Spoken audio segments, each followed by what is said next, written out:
Charlie! Cuss in the house. Cuss in the house. Say what's up to Chubby D. Dylan Elwood. My best friend since like 10 years old. Currently my barber. Generous enough to make a house call to clean me up before Florida. What do I get done? Scissor on top, two on the sides. And this dude works at Trendsetter's Barbershop in West Warwick, Rhode Island. Should you ever visit or you're nearby. 661 Main Street. But he made a house call tonight, right before the big move. The big move, I mean the travel to Florida for 4 days. When are you leaving? I'm leaving Thursday at like 4 p.m. This is Wright, NWB. He's Irish. I don't have the forehead to get a buzz cut. I gotta get scissors on top. Very white boy. But he does it well. He does it very well.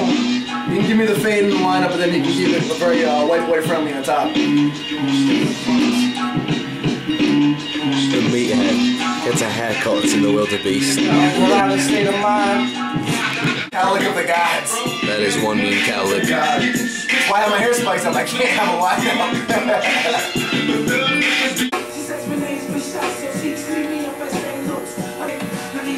Now we spraying. Oh. That's how you spray water. This video's still informative. Go buy it. Play hockey. Get mad at me. You suck at hockey. Dude. Conversation going on over here. Talking Xbox. I shit, man. We're talking Xbox. I spooked out here. I'm talking straight. 7 to 1.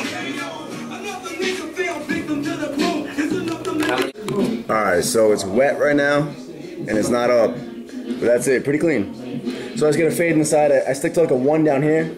I don't like it completely going to skin. And then I just fade it right up to probably like a 4-ish, 5, 6, something like that. And then scissors on top. And then it's like maybe like a ½ an inch on top. And he lines up the sides and the back, as you can see. He cleans up the front, but he doesn't really focus too much on lining up. If you comb this down, it's lined up. But it's irrelevant because I always spike it up anyway. So that is how we prep for Florida. Now I can see you guys and look all clean cut and professional. Are you gonna be hungry for dinner later? Yeah, it's only my second meal of the day. It's 7:10, guys, and this is my second meal of the day. This is how messed up my schedule got. But a little update on the diet, everybody. Switch to white rice, right? I have brown rice in here. And I like brown rice, it's good for fiber and all that, but check it out. My old subscribers know this. I'm talking way back from the vault days when I was competing like regularly every year. I'm very unsensitive to carbohydrates. Now it's a gift and a curse. It's a gift because I can have a very high amount of carbohydrates while I'm in a cut and keep cutting. It's not going to make me spill over, and that's a blessing. But the curse is I'm very prone to flattening out. Flattening out just basically means you look like you don't even lift. You get all skinny and it's from lack of carbs. You're not filled out. And it's so much so that even when I do have a good amount of carbohydrates in me, if they're the super complex sources of carbs, sweet potatoes and brown rice, I'm still flat. I know that sounds nuts, but it's true, and other people have even noticed it. I went into the gym even just today, and Amber, one of our friends in the gym who sees me every day, goes, "You look skinny today. What happened?" Just today. And that was because all I had was a shake this morning, really no carbs. Now that's not going to happen when I'm off-seasoning in Team Fluffy because I'm in such a caloric surplus. Even if I go several hours without eating, I had so many calories previously that they're still in effect keeping me full. But now that I'm in a deficit, it's a lot more touchy-feely. The first 2 weeks of a cut are the worst because you deflate all that water out of your system, all the off-season extra fluff, but you're not actually losing fat yet, so there's no cuts coming in. So you're in this limbo where you're skinny fat. After the 3rd week or so, the deflation period's done, then you kind of fill back up and you look normal again, and then you just continue cutting and shredding up. But the first 2 weeks absolutely suck. I don't even look like I lift in the first 2 weeks. So we're making a change. I've been using all brown rice, right, as you can see, but even while hitting my macros for carbohydrates, I'm still remaining pretty flat, I've noticed. And I'm pretty good at judging my body after 8 years of competing in bodybuilding, so I'm switching to all white rice, and I don't have potatoes in my diet right now, but if potatoes do come into my diet, I'm not going to use sweet potatoes, I'm going to use white potatoes.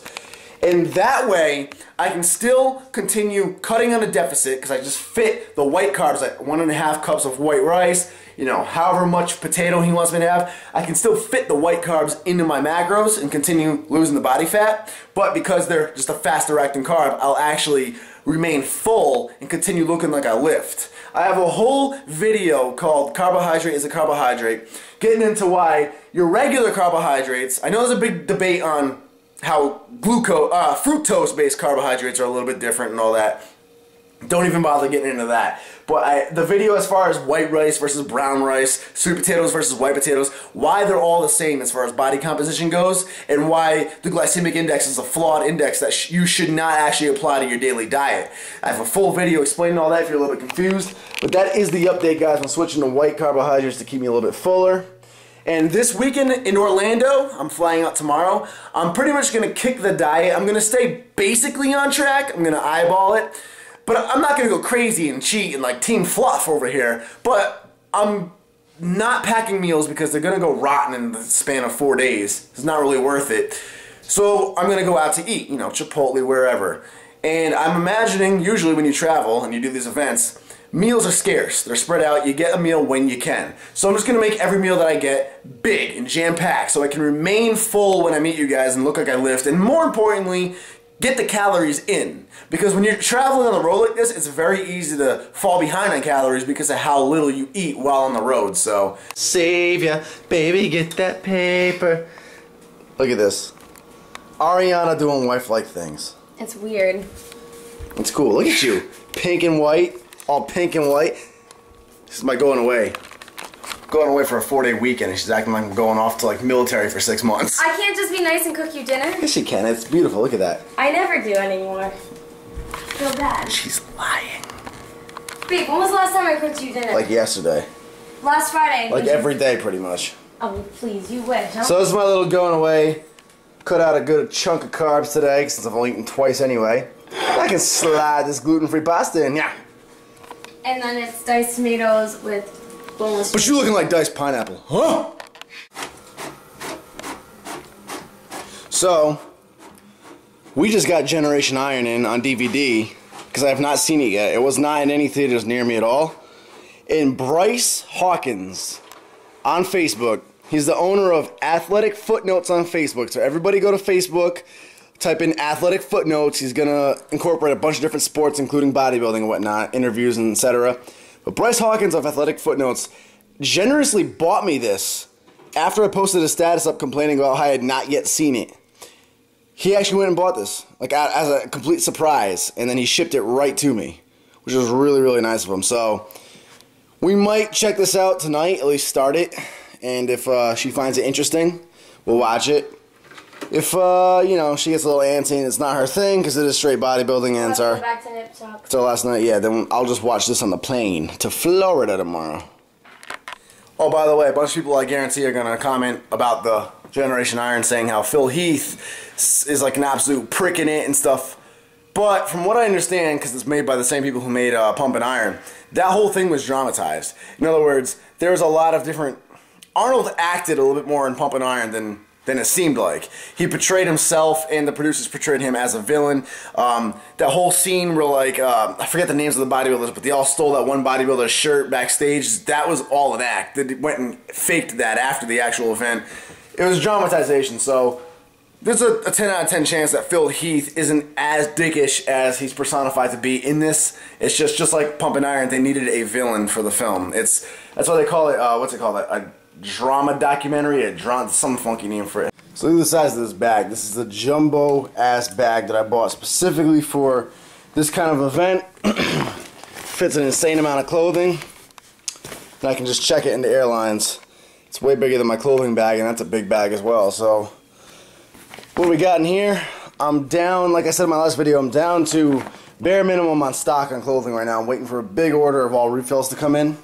So I'm basically just bringing a lot of what I got. So it's going to be first come, first serve, guys. You know, there's a good amount of mediums on everything, but there's like one large left for the strong shirts. Tons of mediums. We have XLs, all that. Tank tops, all we have is small and XL. We have every single size of the 1,000 Pound Club shirts, though. We'll have every single size. I'll bring a few hoodies. I know it's Florida, so you guys aren't hoodie crazy, but a few of you told me to bring them, so I'll bring some hoodies. I'll fold them up flat and stick them on this side. So we're bringing what we got. It's a good amount. I don't think we're going to move all of that at all. Probably bringing a lot back, but like I said, first come, first serve. Everything's going to be pretty much flat rate. So shirts that are like $23 on the website, just be down to $20 at the event. So the event's going to be a good deal. I'm also going to have dog tags there and bottle openers. The bottle openers will probably be free. We'll figure that out. I'd love to do just like a free handout. If you come up and you represent NWB, you just know me, whatever, you can take a free one. There's only a few of them, so maybe it'll be a free one with any purchase or whatever. I'll try to hook you guys up with it. I'm not going to do anything crazy with these. These are just fun little extras, so. But I'll have those for fun there. Most likely free, and I'll figure out some way to do it where it's fair and they don't disappear in the first 5 minutes. So thank you all for watching, and I cannot wait to meet some of you this weekend.